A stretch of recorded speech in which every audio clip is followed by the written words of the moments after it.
20 rokov hudby, priateľstva a spoločnej viery. Spevácky zbor Vini Mini oslávil svoje významné jubileum slávnostným koncertom. V nedeľu 7. júna sa v kine Žriedlo v Bardejovských Kúpeľoch stretli súčasní aj bývalí členovia zboru, aby si pripomenuli 20 ročia spoločného pôsobenia.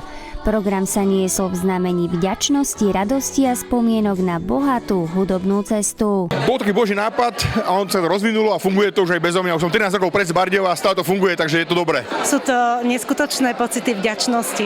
Hovorím, že človek tak funguje ide z dňa na deň, ale v tej chvíli som si uvedomila vďačnosť za to všetko, čo nám Pán Boh dal, za všetkých tých ľudí, ktorých mám okolo seba. Ja som v zbore už 13 rokov a je pre mňa takou rodinou, cítim sa tam prijatá a vlastne môžem byť aj šalená, aj smutná, hociaká, aká chcem byť. V zbore som 13 rokov a je to môj domov, cítim sa tu úplne sama s sebou, posúva ma to aj v mojom raste, takže je to miesto, kde sa veľa učím, kde veľa dostávam a kde aj dávam niečo, ale s veľkou radosťou.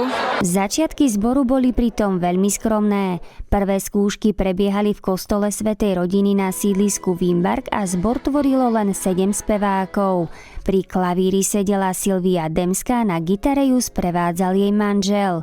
Už po roku však mal zbor približne 20 členov a v najúspešnejšom období ich bolo aj 60. Doposiaľ sme vydali 5 albumov a ten najnovší vyšiel asi pred rokom a volá sa Láska hýbe svetom. Počas slávnostného večera zazneli najznámejšie skladby z repertoáru zboru, nechýbali archívne zábery ani osobné svedectvá členov. Pri príležitosti výročia navyše vznikla nová autorská pieseň. Chcela som, aby ľudia vedeli, keď odtiaľ budú odchádzať, že to nie je naše dielo, to nie je práca našich rúk, ale to je Božie dielo konané cez nás, tak preto vznikla aj táto pieseň Dnes sa oslávil Boh a už som potom zakomponovala vlastne aj text na 20. výročie, aby to bola taká naša spoločná ďakovná koncertná pieseň.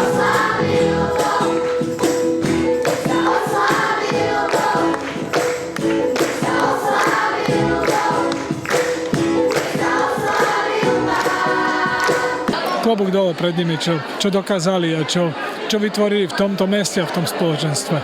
Veľmi pekne spievajú, páčilo sa mi to. Krásne stravený nedeľný čas, nedeľné poobede. Som ráda, že ma dcera vytiahla. Nemám slov, úprimne. Beriem to niečo viac ako koncert, že dotklo sa to vážne môjho srdca proste a dalo mi to podnet na zamýšľanie sa. Takže obrovské vďaka Vini Mini. Ďakujem pekne.